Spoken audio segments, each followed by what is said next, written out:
Welcome everyone to those that are here with us virtually and all of our students here that stepped away from your classes to be here for this lecture. This is Emmet Van Driesche, a Western Mass based spoon carver and writer and small business owner and all of the things. I think you are all of the things.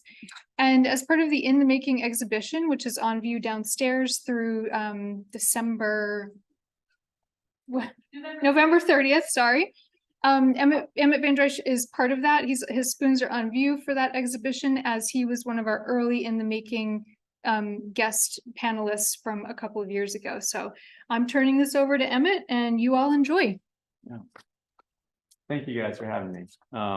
This is my first time seeing your amazing school, and it's made me aware that you all have at least as much skill in the things that you're learning as I do in mine. But the goal of talking to you today is to give you a sense of some of the softer skills that you might not learn as you're learning your technical stuff.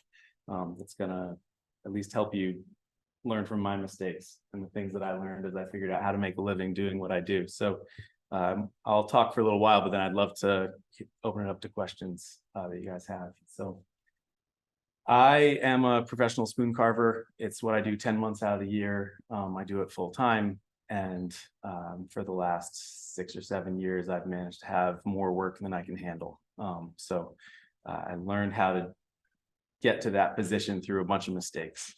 I have a Christmas tree farm that we took over from an old timer who started it back in '53, and we took it over 16 years ago now.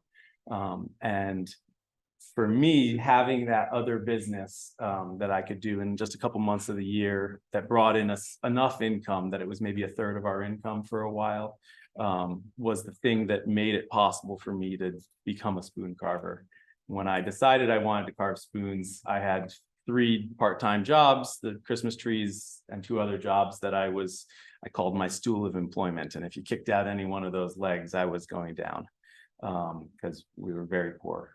And yet having to just replace one of those legs was a much less daunting thing than trying to replace my whole income. And so striking out on my own was something that seemed feasible. And so when I didn't like the direction that one of those jobs was going, I decided that I was going to replace that income by carving spoons.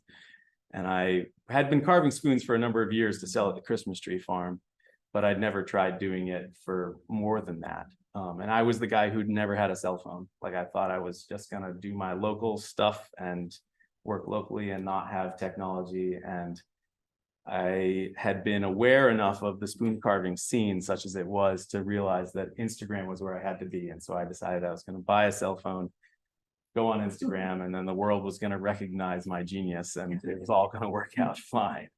And I floundered for a solid 1.5 years. And it wasn't until 2 years in that I had managed to replace that portion of the income. But since then, I've been able to build it up so that the spoon carving business now pulls in 3/4 of my income, and we're quite comfortable. So from the start, I wanted the spoon carving to be what I wanted it to be. And some of that has been good because it's allowed me to keep boundaries on the work that I do. I have never had a shop where I had enough space to have power tools. And I decided early on that I didn't want to use power tools. And that's put certain limitations on things. But that idea that I was going to only do what I wanted to do really held me back for a long time. I had people asking me to carve certain things or asking me to do certain things. And I would say, no, I just want to do my thing. And I think that that's a pretty typical vision that people have when you have learned a skill and you want to share your skill. You have this idea of, this is what I want to do. And what I've had to learn over and over again, I've had 4 businesses now. 3 of them are still going. I'll describe some of them. But what I've had to learn over and over again is that when somebody asks you to do something, that means that there's way more people who would like the same thing. And you'd be a fool not to say yes. So the spoon carving business that I have now is partly me carving spoons like you see going around. But partly a big part of the spoon carving business is actually selling spoon blanks to other people.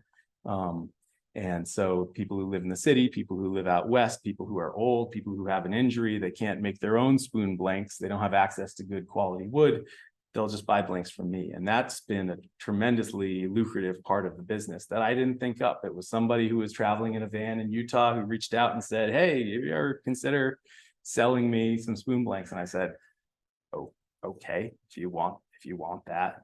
And then it's grown and become solidly half of the income that I make from spoon carving is that. And more importantly, making spoon blanks has made me better at the axing part of the process, where I make my spoons from taking a log, splitting it in half, splitting it into a quarter, axing it down to a small enough piece that I can use knives on it. And the axing part was always my least skilled part. I was nervous about it. I felt like that was the part that was going to come back and bite me eventually. And by making, I probably make about 3,000 blanks a year for other people. And so I've gotten very, very good at it by leaning into the thing that I was bad at. But it wasn't my idea. Similarly, I have a Spoon of the Month club that Barbara's been a part of. And that wasn't my idea either. That was somebody saying, hey, have you ever thought of doing a Spoon of the Month club? And I carved maybe 40 different forms at this point, and solidly half of them were people saying, have you ever considered making toast tongs? I'd love to buy toast tongs from you. And then I'd say, no, but let me see if I can figure out how to do it. And so I've learned over and over again that when somebody asks you to do something, unless there's a really good reason, you should say yes, because there's always, that's the tip of the iceberg. The person who's willing to reach out and ask for something that you don't already advertise is an indication that there's a lot more demand below the surface there. And I was bad at that at first. I turned down, I can't tell how many coffee scoops I turned down because I'd say, why would you want a coffee scoop? Just use a spoon. I carve spoons, you know, like this is, and then I wouldn't get the sale, right? I wouldn't get the commission. And so I had to learn that part of the process. I have two kids, two daughters, 14 and 11. And so a big part of my job I see is actually providing stability. And I'm a younger sibling, and I heard once that older siblings are the ones who hold down the fort and younger siblings are the ones who take risks. And I had this conversation with my older brother, and I said, am I the one who takes risks? And he was like, oh my God, I would never do what you do and work for yourself. Like, of course you're the one that takes risks. But I've actually never seen it that way, because I feel like working for yourself is actually the least amount of risk, because no one can ever lay you off. It's always on you to be nimble and thoughtful and thinking several steps ahead so that your career moves in the direction you want it to move, but it's under your control. And so I see my job as having children. And for a while, my wife was in school and I was the sole breadwinner for about 5.5 years during this time that I was starting up the spoon carving, as making sure that my business is as stable as possible so that there are no big surprises. And during COVID, there was a big surprise, because everybody who was in the spoon carving scene who was making work and then putting it out there for people to buy, they lost all of their sales immediately. And I have always run a wait list. And so I generally have a 3 to 6 month wait list of work, and I just sailed on through. And the reason I run a wait list is during the recession of 08, 09, I worked for a wooden canvas canoe maker. And during that recession, when everything was tanking, he had a 2.5 year wait list, and he just was completely unaffected by it. And it really impressed on me the fact that if you have work lined up, that's money in the bank. Even if a certain number of sales go away, you have work that you can do. And not only that, but it makes the work more efficient, because you always know that the work that you're doing is work that you're going to be paid for. And that's not the way most of the craft scene works. Most craftspeople make work on spec and then try and sell it to people. And I have never done that, except in the early days of the Christmas tree farm, because I need that stability. And so I learned quickly that in order to have a wait list, I need to have an online presence.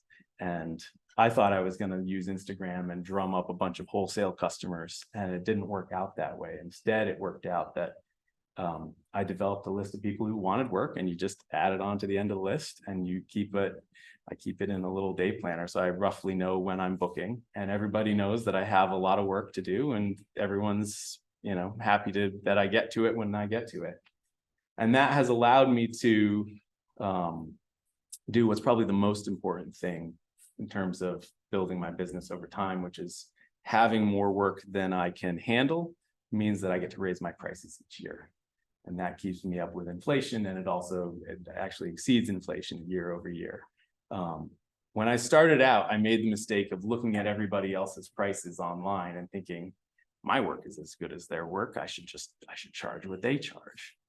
And the problem with that is that when you see somebody charging for work, you have no idea if it's actually working out for them. And what I found out through the scene, as I've gotten sort of a deeper view into the spoon carving scene and know people, is that the way that people present themselves online is rarely accurate to actually what's happening and whether it's actually working for them. And so you can look at somebody and say, oh, this person's charging this amount for their work, that must be working, but it doesn't mean that it's working. It just means that that's what they're trying to make work. I really struggled with that for the first year and a half. The reason I was floundering was I was charging about double for my work of what I should have as a complete unknown. And I needed to really slash my prices to get my foot in the door. And then once I got my prices down to where work was flowing in, at that point, once I had more work than I could handle, I could start raising my prices year over year. And instead of being able to, these days I charge a little more than what I was trying to charge at the time. And instead of having nobody interested in my work, I have all the work in hand. And so it's been a process of building up the amount that I've done and also the pricing over the years. But I see, and I counsel other spoon carvers all the time to not do this, but I see over and over again that this is the number one mistake that people make, is you look at what your peers are doing or what the people that you would like to be like are doing, and you do that, and you forget that they didn't start that way. You know, they got their foot in the door somehow. Maybe they knew someone, maybe it was just good timing, but a lot of times you can just use price to get your foot in the door. Because the thing you need to be able to do more than anything is keep playing the game that you're playing. If you don't have a reason to do the work, you won't do the work, and then you won't get better. And you won't become that person that's so good that people want to order your work. Because I guarantee you, however good you're now, you're not as good as you're going to be in 5 years or 10 years. It's hard to see that. And I know, I'm not as good as I'm going to be in 10 years. But I can't see the way in which I'll be better.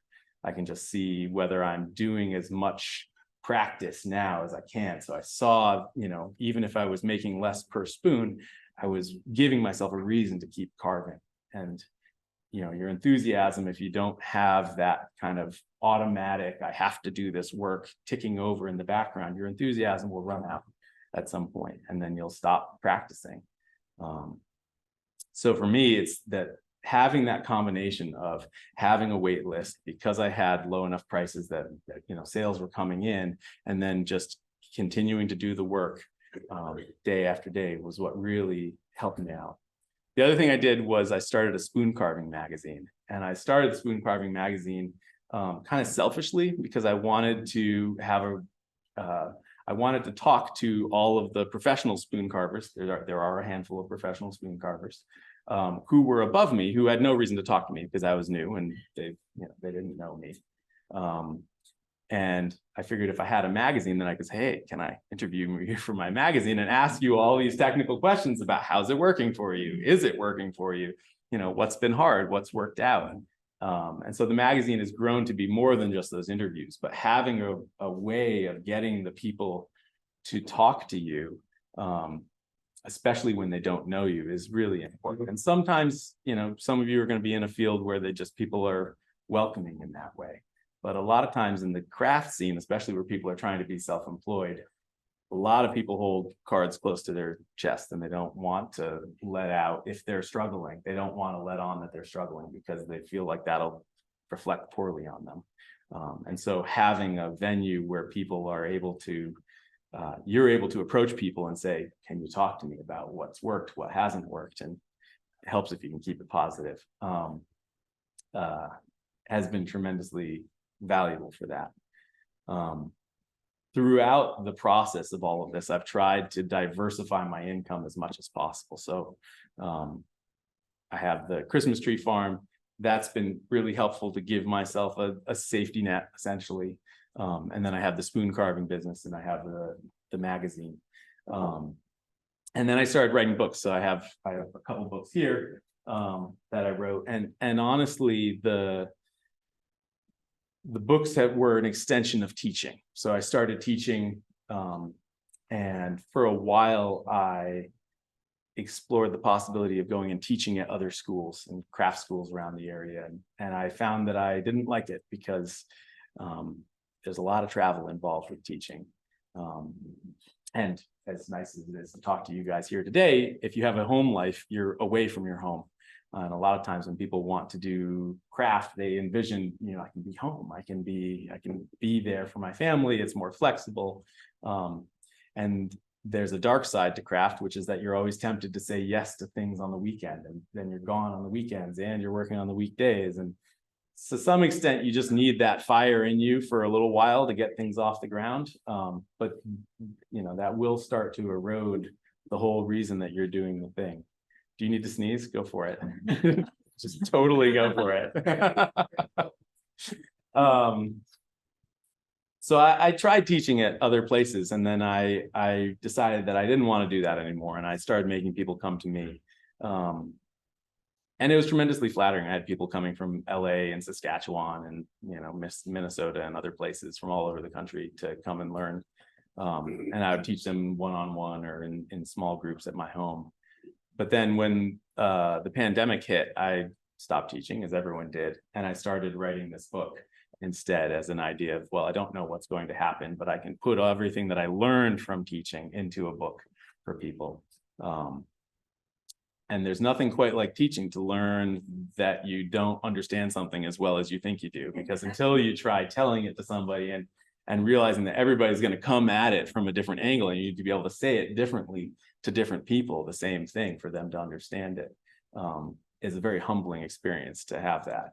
And but for a while, when I started teaching, it was more lucrative than carving. And I think a lot of people look to teaching as a way of making a craft pay for itself, because if you get a bunch of students and they're all paying you a reasonable fee, it adds up to better than you could earn if you were doing the thing. Even though I was only teaching one-on-one, I was still making more teaching somebody for a day than I was able to make myself for a day. But then slowly over time, it reached the point my prices increased. And even though I increased my teaching prices, there's a limit to how much you can ask somebody to shell out for a day of your time.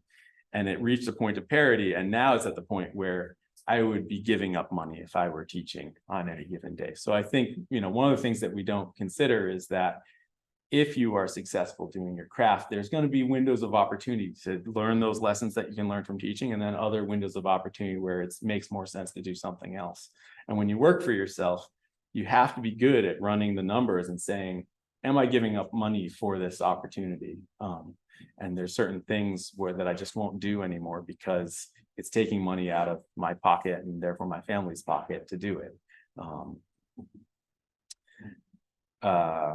There was one thing I was going to say about teaching. Oh, yes. Oh,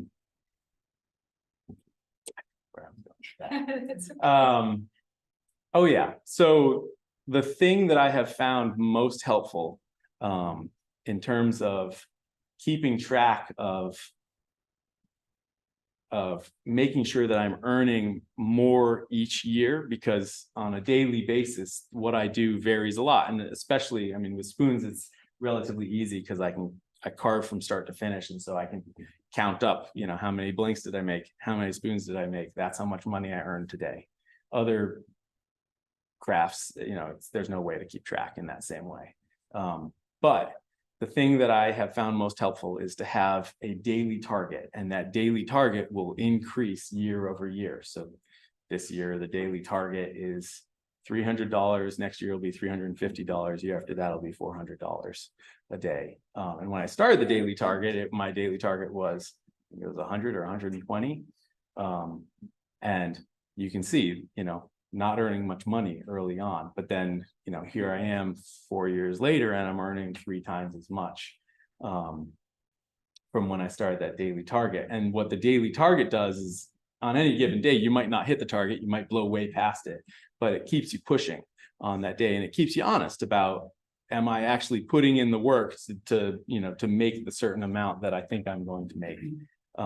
And without that daily target, I felt in myself, and I see in other craftspeople, that it's way too easy to say, oh, I'm gonna go hang out with this person because the opportunity is there, or I'm not gonna do the thing that I was gonna do for the last 15 minutes of the day.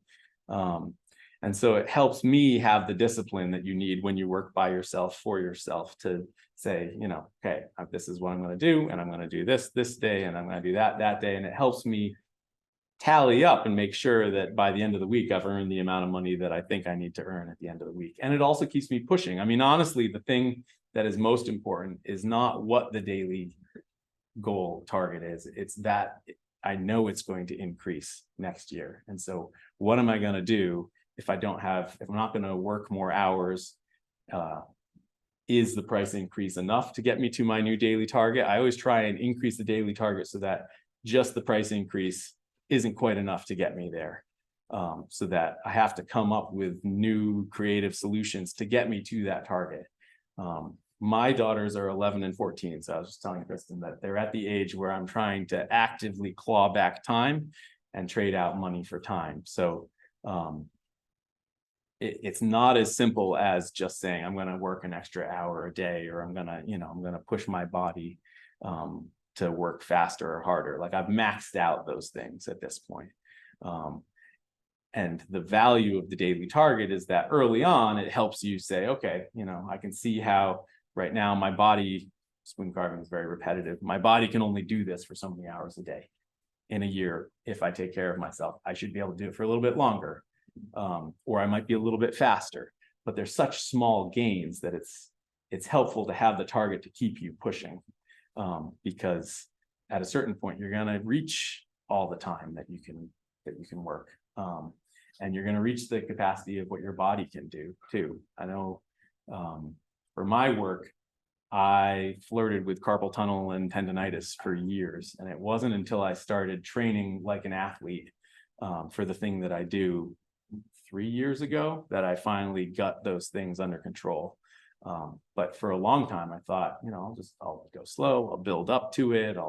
That was true. I did have to build up a whole bunch of weird muscles in order to do what I do. But I also needed to start cross training every day and thinking about my hydration and thinking about my sleep. And I built a cold plunge this spring. And I'm always looking for the next thing that's going to help me function better and be able to do my thing for years and years to come. Because if you don't think about it, then you end up where I was, which was where I had all these imbalances from the work that I was doing, and not having a strong enough back, and not having a strong enough core, and not having strong enough legs. And it's like, I sit in a chair and I carve. So, how are those things helpful? But it's all about balance. And I didn't take that seriously enough for a long time. I thought, this is a relatively easy thing on my body, and I can just have an active lifestyle. That was not sufficient. So I want to leave plenty of time for you guys to ask questions, but and I'm happy to talk about spoon carving as a technical thing, but really my passion is, how do you make a living doing the thing that you want to do? And I've thought a lot about it. So if you guys have questions on that, yeah, okay. Do you want to call on people? No. All right, I'll start on the left and we'll go to the right. Yeah. How did you start the magazine? I looked at the spoon carving scene and I thought, this is similar to where skateboarding was in the 80s. And then they, what was the magazine? Thrasher, right? And I was like, we need a magazine, And so I called it, you guys know Mortise and Tenon magazine? So I called up Joshua and I said, I'm thinking of starting a magazine, can I pick your brain about it? He was very kind. So they ended up actually publishing this book this year. So we have a good relationship. But I always said to him, you guys are the museum. I want to be the graffiti under the bridge. How do I, keep that energy not quite as serious? And it was very scary because I'm not a technically savvy guy. And so writing is my strength, writing and editing, no problem. I'm a pretty good photographer. But all of the setting up PayPal, setting up stamps.com, printing out the shipping labels, figuring out, linking all those things appropriately. And then honestly, the big thing was the formatting, which I sucked at. And I can't remember, do you have any copies of the magazine still kicking around? I gave, Here, I Yeah. think they've all been. I'm gonna send a bunch of back issues to Kristen, and they'll be kicking around for you guys to grab some from. But what happened was I did the first 3 issues, and I had enough people subscribe to cover all my recurring costs. So I knew it was, it wasn't taking money out of my pocket. But I was really floundering with the formatting until finally someone came out of the woodworks and said, I do this professionally. Can I just help you out with this? And he has turned out to be a really dear friend, and he actually did all the formatting for the book. And he has been formatting the magazine for 4 years now. And that's been great. It's grown now. We have about 650 subscribers from more than 24 countries around the world. And it's a print only magazine. That was important to me because I want it to be something where it would sit around and people could pick it up. I don't know about you, but I subscribe to some digital stuff and I don't even think about it anymore. Whatever excitement I felt about it, I see it in my email inbox, and half the time I don't even click on it. So I wanted it to be a physical thing. And I wanted to make sure that it was people focused and promoting the culture that I wanted to see in the spoon carving scene. So that was a real,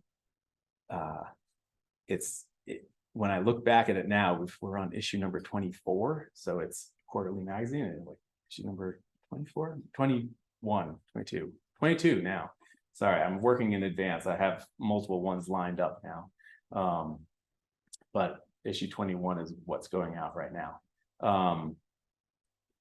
It's come so far, and I just had this inkling of like this, like the scene is ready for this.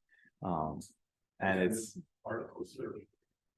What did you put in the first edition? Yeah, so I figured that it would be good if there was like I said, I selfishly wanted there to be an interview with somebody who was a professional, so I could ask them questions, because everybody who does it professionally does it in a different way. Some people live in a van.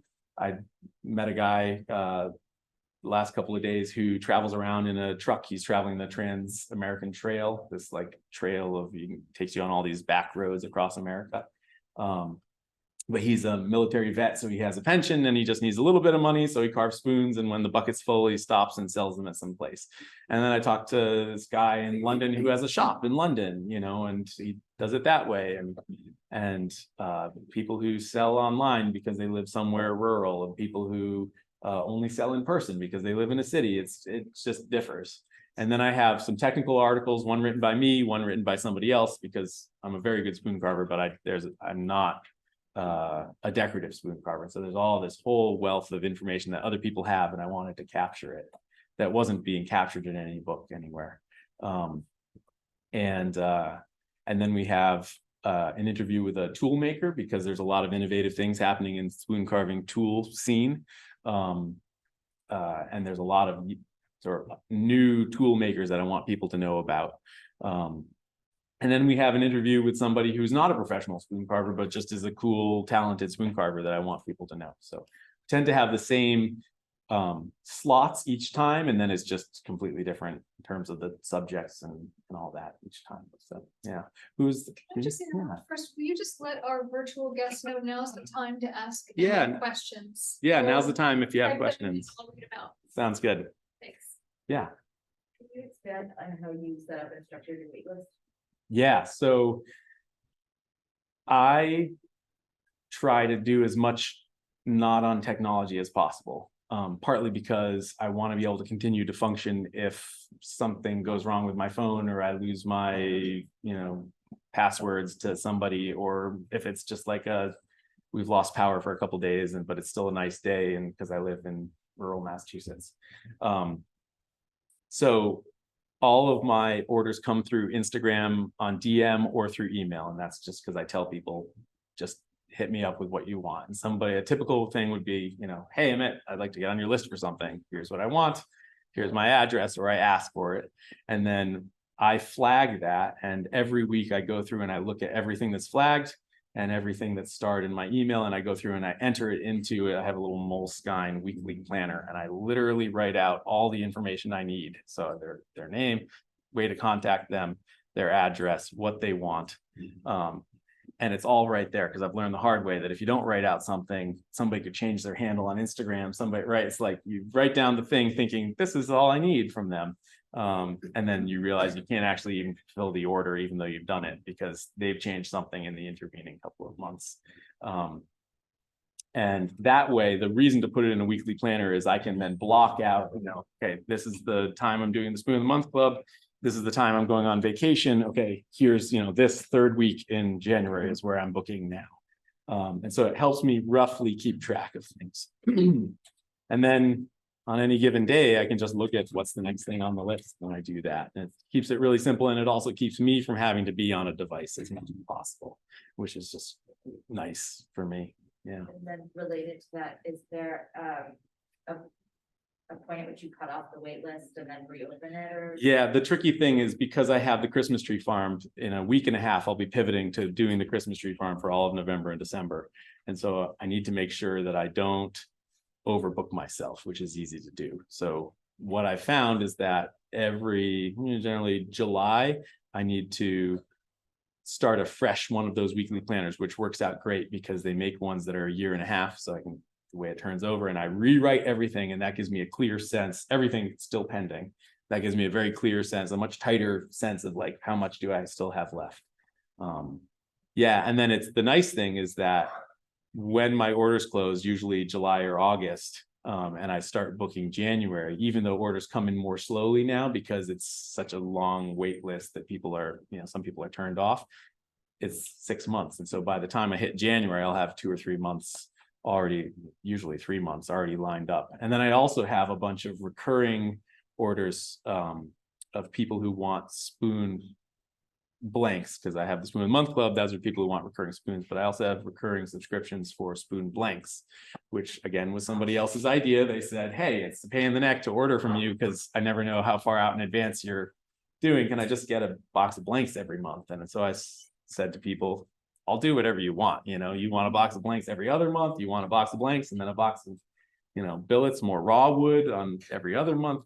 Happy to do whatever. It's just about the convenience for the customer. So when I look at 2024, I am trying to fill about 10 weeks worth of time because all the rest of my time is full at this point with recurring orders. So that's part of keeping that real streamlined, sort of trying to line up as much work as possible. Yeah. Was it you? Yeah. Sorry. Do you work out of your mouth?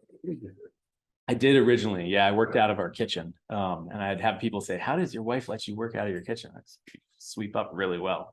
But that definitely limited things for a while. It would be uncomfortable. I'd have to do a bunch of stuff outside. And during the pandemic, we took in my wife's brother and his family for reasons that don't matter. But we all of a sudden I went from having the house to myself all day to having 4 adults and 4 kids and, 2 other adults trying to work. And so I built myself a little 10 by 12 studio up on the hill behind my house. You can see it in the making. And it's been great. I was actually saying to somebody just the other day that it's the right size for what I'm doing. And obviously, depending on what you do, you need a certain kind of space, but it's lovely. 2 of the walls are greenhouse plastic. I have grapevines climbing up it. So it's shady in the summertime, but the sun comes right in the rest of the year. And it's sort of like being outside. It's got these big vents that open up. I have a little wood stove that I burn the offcuts in.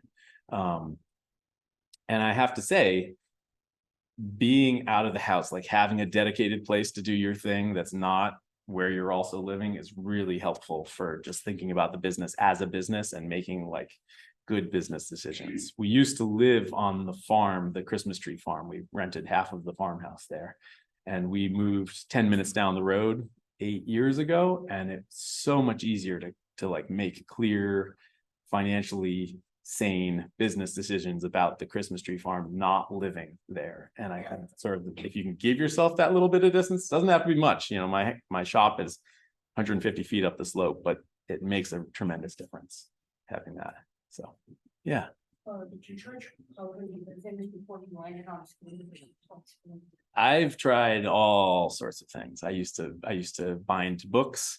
I used to do leather work. I used to do canvas work. I worked on sailing ships for many years before I was a farmer, and then I was a farmer, and then I was doing all sorts of different crafts. And I basically threw all this stuff at the wall, trying to figure out how am I going to make a living.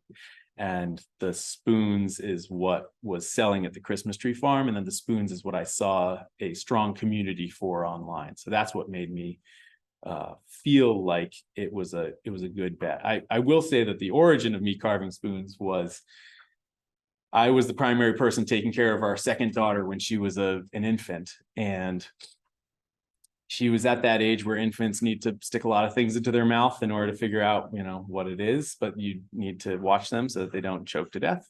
But you also want them to, crawl around on the ground and do stuff. But I was living one of those existences where it sort of felt like on a hamster wheel, and every day was an endless cycle of diapers and dishes and laundry and watching them and trying not to fall asleep.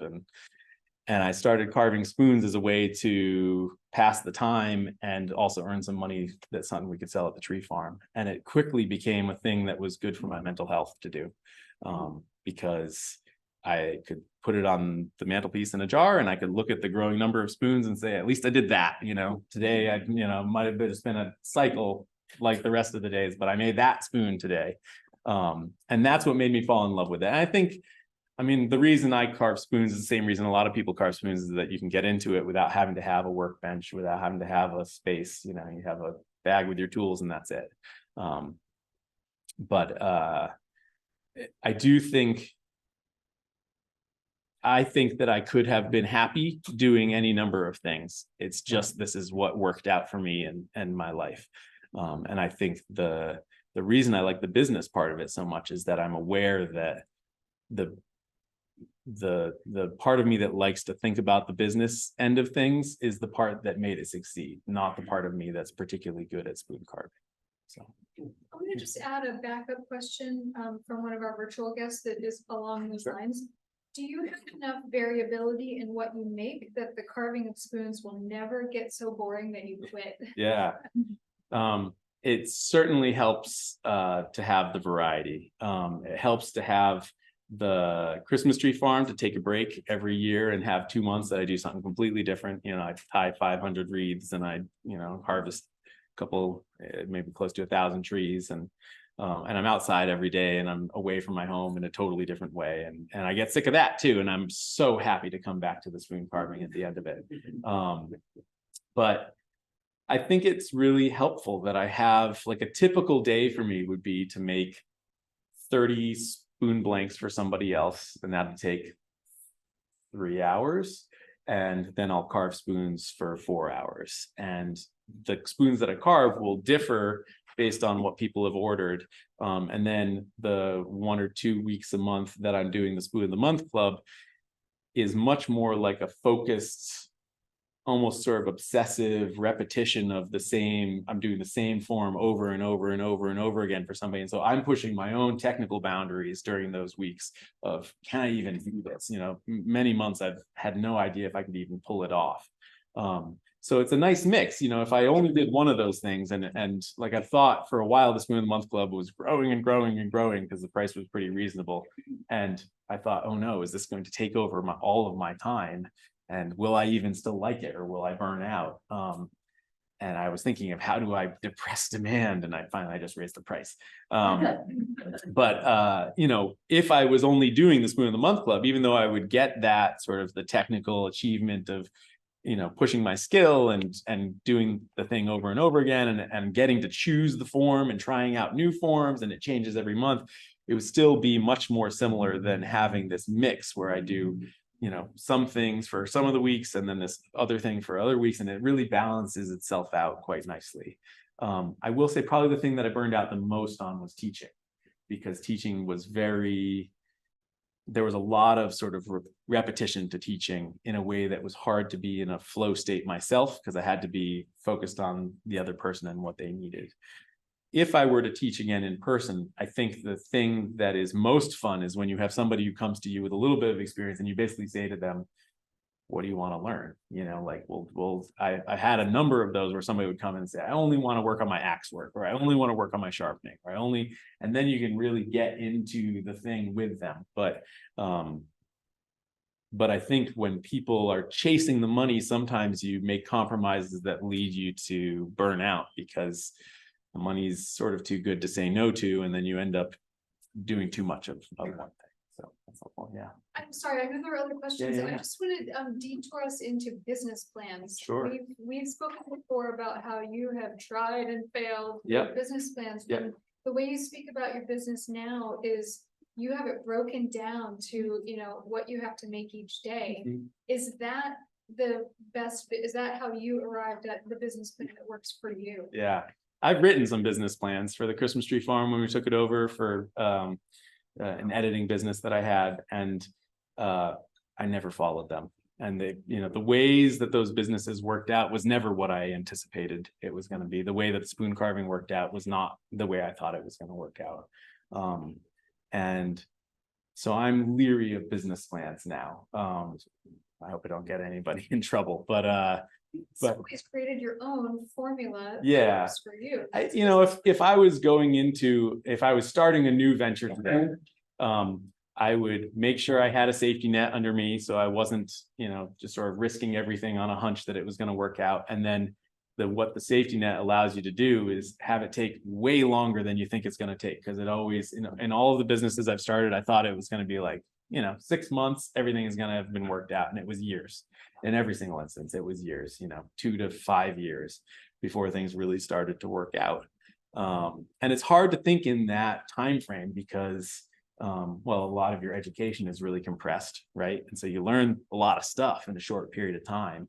And you can get really technically good at stuff for a long period of time, but what you forget, and it's easy to forget this, is that your success as a business has a lot more to do with your reputation than it does with your technical ability. Because there's a lot of people who are good at something, and there's not a lot of sort of bandwidth, both as a group, but also in any one person, to remember who is somebody. And so your reputation is something that I would work on right away. And it totally depends on what it is that you're doing. But for me, it was being on Instagram and posting every day and trying to be thoughtful about what I posted, so that it was bringing some sort of value to other people, so that people wanted to pay attention to what I was saying, because it either made them laugh or it made them feel inspired, or, best yet of all, it sort of helped them with a problem that they were having. Because nobody needs what I do. And to some extent, nobody needs what you guys do, depending on what you're doing. Some of you guys do stuff where we genuinely need it. But that doesn't really matter, because when people buy something from you, they're not buying it because they need it. They're buying it because they want a piece of you. I make people feel a certain way when they see me online, and then they decide that they want a spoon from me because it's a reminder of the way that I made them feel. And it's a little humbling, because I like to think that what I do is valuable, but it really is only valuable insofar as it helps people in their own lives feel a certain way that they want to feel. And then I have had a number of instances where my reputation has saved me from people attempting character assassination in 3 different instances, where people tried to make me out as someone that I was not, but because I had portrayed myself so thoroughly and honestly online, everybody knew that that wasn't me. And so I think that, in this day and age where it's so easy to be slandered, and it's so easy for people to take some little thing that you said and take it out of context, the best defense you can have is to put yourself out there as honestly and fully as you can. And I hold a lot of things private. I don't share my kids' faces online, things like that. So I have boundaries, but I try to be really transparent about the amount of money I earn, about the other things. So, you read the book, I lay out this is how much money I earn on this year. And, I'm not trying to be in anyone's face, but I've learned that your reputation is based on whether people feel like they can really trust you when somebody says something that isn't true about you. So, yeah. Yeah. Just to back up a bit, do you harvest your raw materials yourself, or do you have a supplier? Yeah.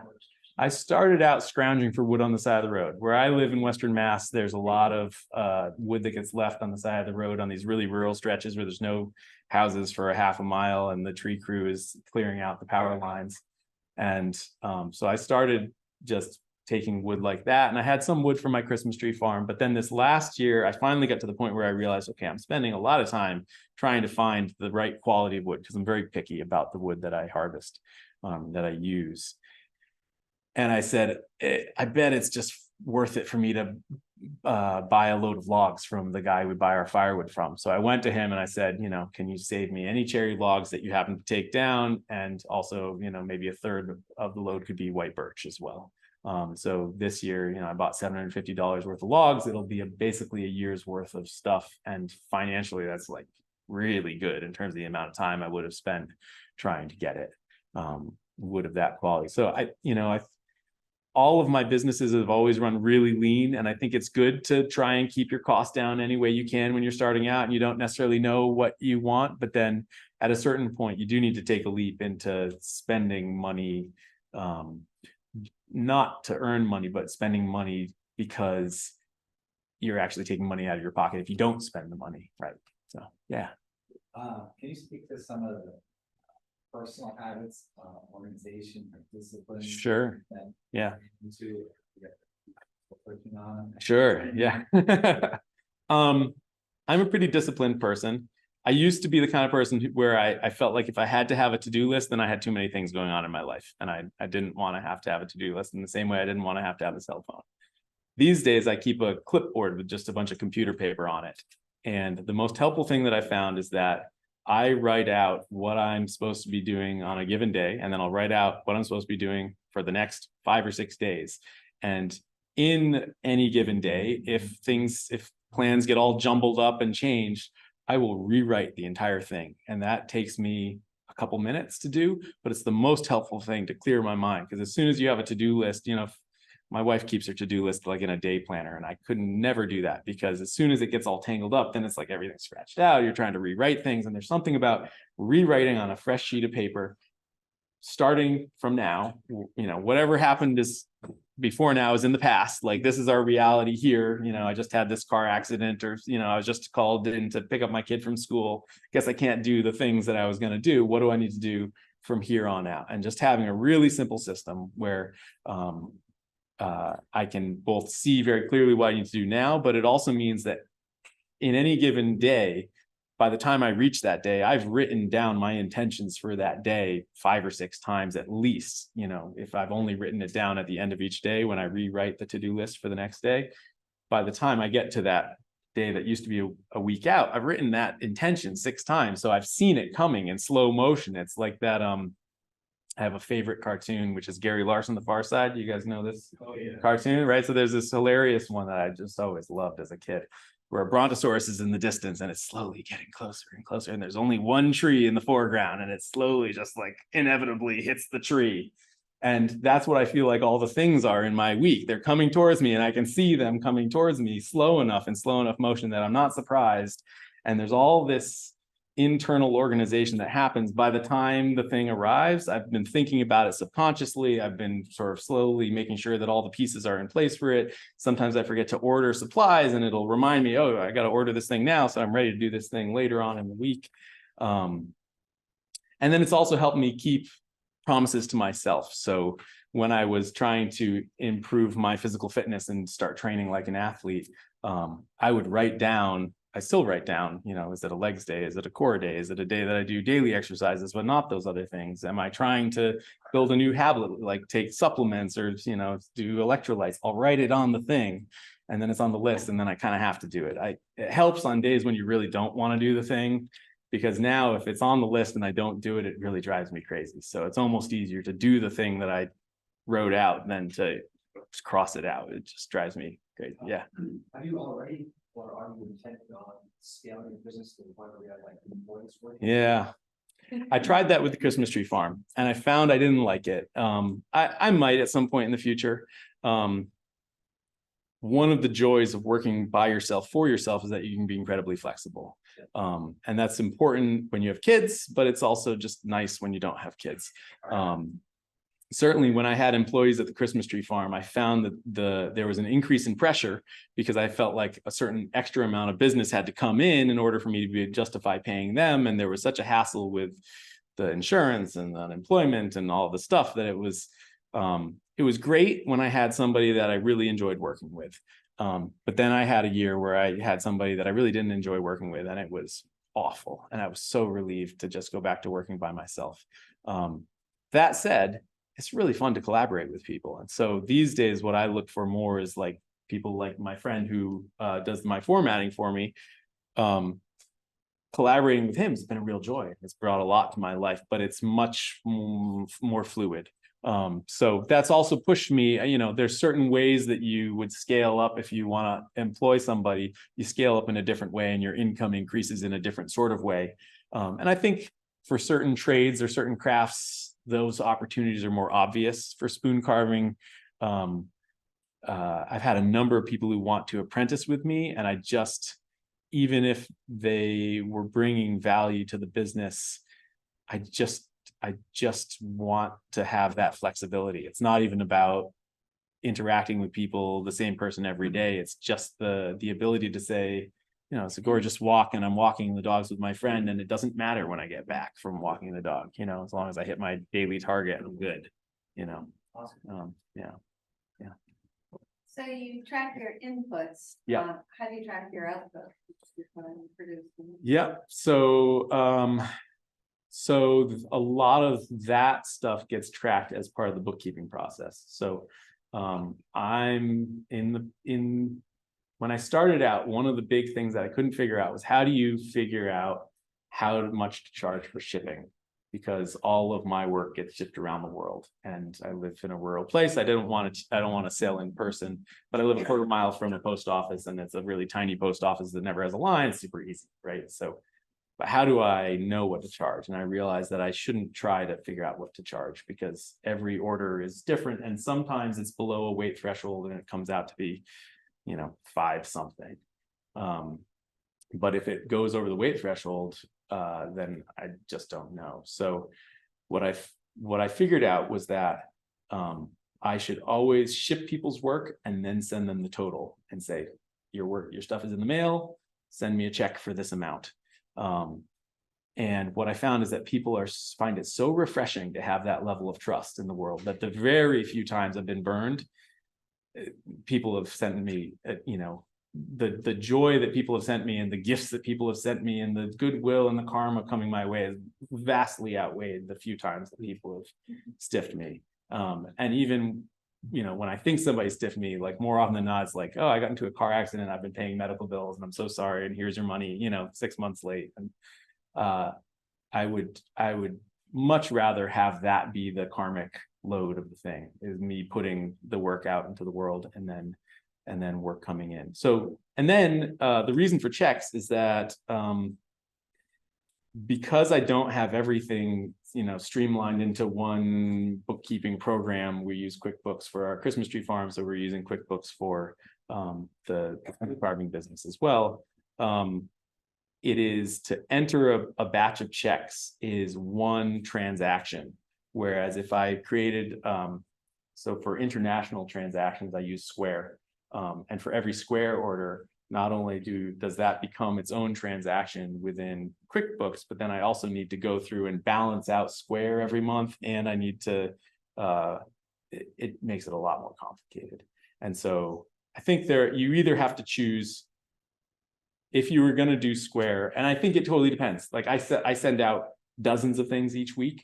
If you had one commission and it was a big check that was coming in, it makes sense. But, you know, for what I do, it's a lot simpler to just have all the checks come in, and then once a week I'd go through the checks and I cross-reference them with the orders, and I put a little P in a circle next to the thing. So in that date book that I described, when an order is done, I put a check mark next to it. When it's in the mail, I put a check mark next to it. When I have communicated to the person that I have sent it to them and told them the amount, I put a second check mark next to it. When payment is received and I have entered into QuickBooks, I put a P in a circle next to it. And I figured that out the hard way over time, because when I didn't keep track of that, you need some way to be able to say, did I even tell the person that the thing was in the mail? Did I even ship it? So because there would be times when someone would be like, is it in the mail? And I'd be able to say, yes, it's in the mail. And I forgot to tell you about it. I can see here that I forgot to put that check in. So having those little systems in place you got to figure it out for yourself, what makes sense. But I've always prioritized having as analog a system as possible and then sort of making it as streamlined in my process as possible. So I spend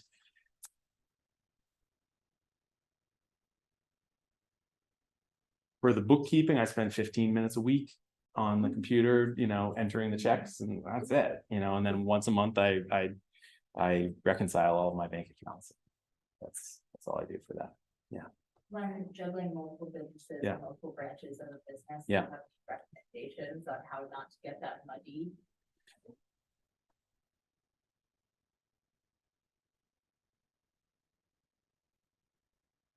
Certainly there's a benefit to combining as many things as you can reasonably combine, because every month you're going to have to balance out any bank accounts that you have. And so because the spoons are combined with the Christmas tree farm, because that's how we did it for a long time.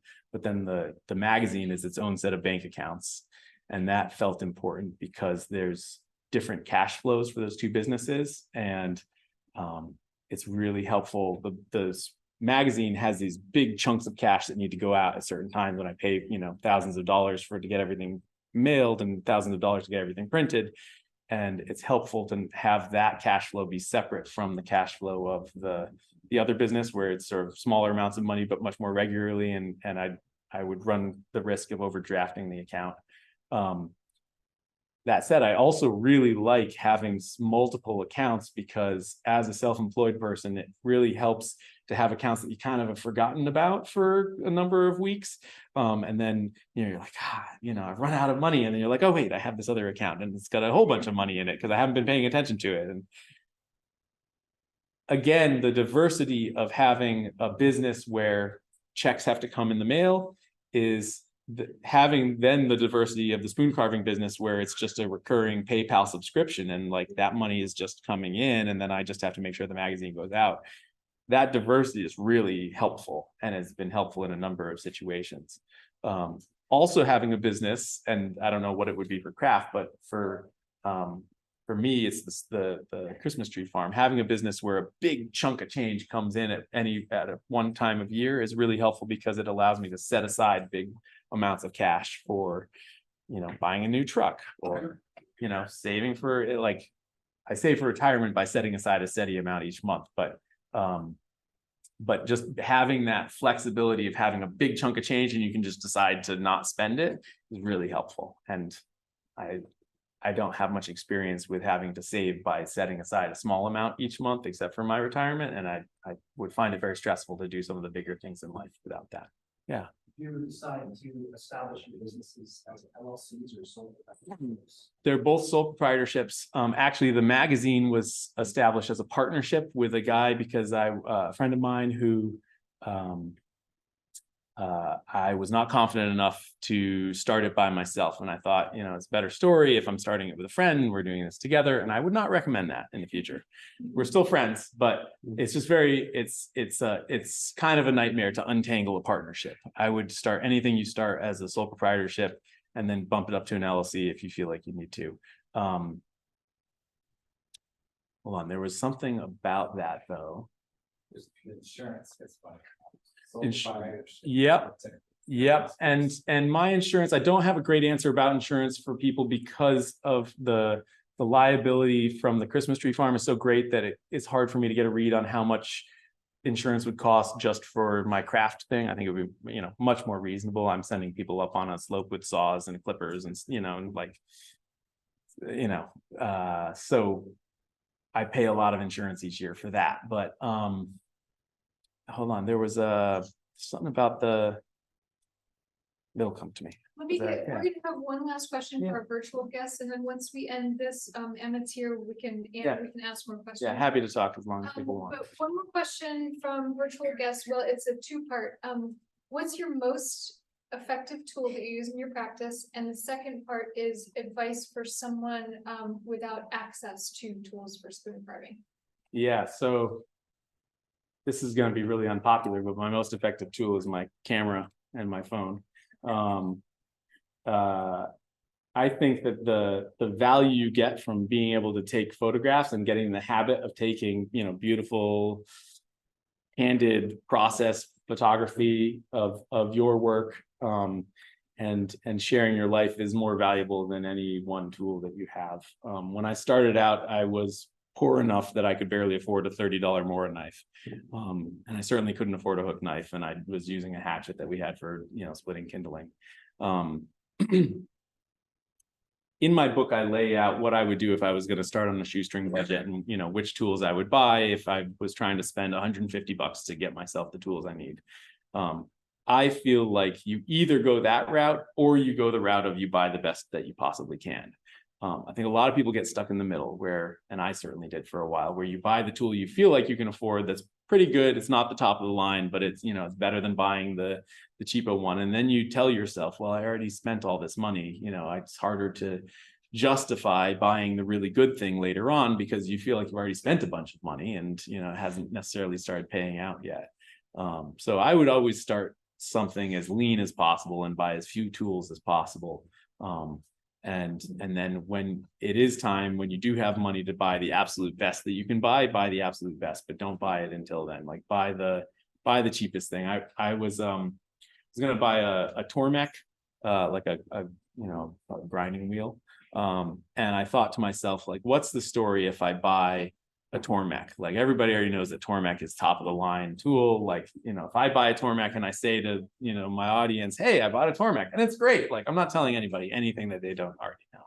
But if I buy a, whatever the brand was, Bear Claw Tools, you know, bottom of the line grinding wheel for $100, and it turns out to be pretty good, that's interesting information for people. So I always think of it as, what can I learn from the process of trying out stuff? So when I was tooling up to teach classes, I decided to buy as many different brands of tools as possible and to buy a full spectrum across the price range so that I had information that I could share with people of, you know, this tool is okay, this one really sucks, you know, it's not worth the money. That's how I got the opinion of having, you know, you either buy the cheapest or you buy the best.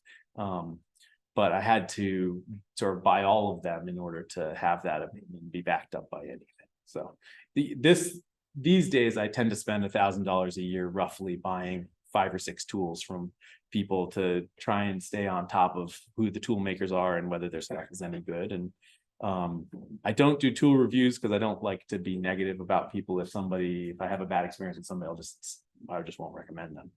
So I only recommend stuff that I feel like is really worth recommending. Yeah. Thank you guys so much. All right, we're going to close there. Thank you, Emily. Thank you for our guests. Yeah. Thanks for being with us. We'll see you soon. Take care.